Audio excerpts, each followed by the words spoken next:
नमस्कार शेतकरी बंधूंनो, आधुनिक शेती तंत्रज्ञान या फेसबुक पेज आणि यूट्यूब चॅनलवर आपले सहर्ष स्वागत. आज आपण बघणार आहोत कांदा फवारणी नियोजन. या व्हिडिओमध्ये आपण बघणार आहोत ह्या स्थितीत जे हवामानमध्ये अचानक बदल होत आहे, जे ढगाळ वातावरण, कधी ऊन, यामुळे कांद्यावर काय रोग आणि किडींचा प्रादुर्भाव होऊ शकतो.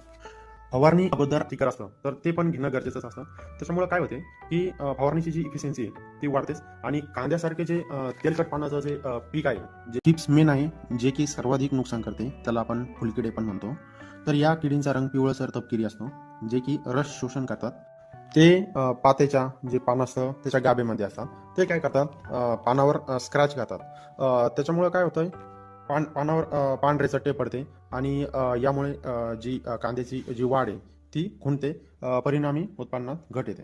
हे जे थ्रिप्स किंवा फुलकिडे आहे हे पातेच्या गाभेमध्ये दिसून येतात. जर आपण निरीक्षण केलं तर आपल्याला जर अटॅक असेल तर नक्कीच दिसून येतील. याच्यासाठी आपल्याला लवकरात लवकर फवारणी करणं गरजेचं आहे. त्यासाठी आपण एकतर निंबोळी अर्क वापरू शकतो. तसेच जी रस शोषक कीड आहे तिचा जास्त अटॅक जर आपण नत्र युरियाचा जरा वापर जास्त केला तर एक लुसलुसीत होते पीक आणि त्याचा रस शोषक किडींचा अटॅक वाढतो. तसेच आपण यासाठी एकरी 30 ते 35 निळे जे चिकट सापळे आहे ते पण बसवू शकतो. प्रादुर्भाव वाढल्यावर आपल्याला जे फिप्रोनिल असतं 5% एस मधलं ते 2 ml किंवा लॅम्बडा सायलोथ्रिन आहे 5% मधलं EC मधलं ते 1 ml किंवा प्रोपेनोफॉस 50% मधलं 1 ml हे प्रति लिटर डोसप्रमाणे पाण्यात फवारणी करू शकतो. कांद्यामध्ये महत्त्वाचा जो रोग आहे तो आहे करपा. यामध्ये लंबाकार पॅच पडते आणि ते नंतर तपकिरी होते आणि जळते. यामुळे पात करपते, शेंड्या खालच्या भागाकडे जळत जाते.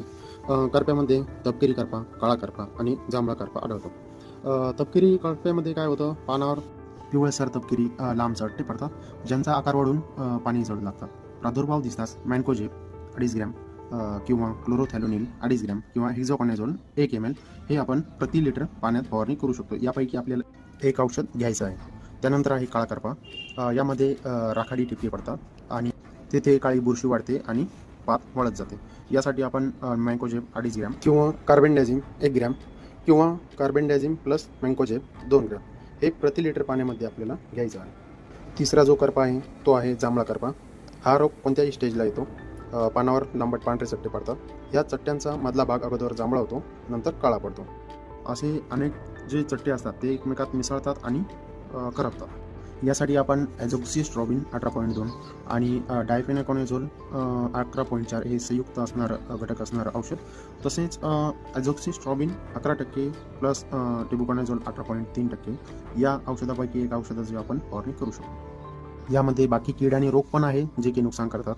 यामध्ये माईट, ज्याला आपण कोळी म्हणतो तो, मर रोग, पांढरे सड, मुळकूज, कंद आणि खोडकूज, आयरिश येलो स्पॉट, पिवळा जो बुटका आहे तो रोग, साठवणुकीमध्ये मानकूज, काळी निळी बुरशी, विटकरी सड, काजळी इत्यादी आढळून येतात. आपले फेसबुकवर आधुनिक शेती तंत्रज्ञान या नावाने पेज आहे. याला आपण लाईक फॉलो करू शकता. तसेच यूट्यूबवर आधुनिक शेती तंत्रज्ञान याच नावाने चॅनल आहे, याला पण आपण सबस्क्राईब करू शकता. तसेच माहिती आवडल्यास इतरांनाही शेअर करू शकता. हा रेग्युलर व्हिडिओ होता. यानंतरचे येणारे व्हिडिओ हे महत्त्वाचे येईल की जे जाणून घेणे आपल्यासाठी खूप गरजेचे आहे. धन्यवाद. आपल्या शेतातील काही क्षण.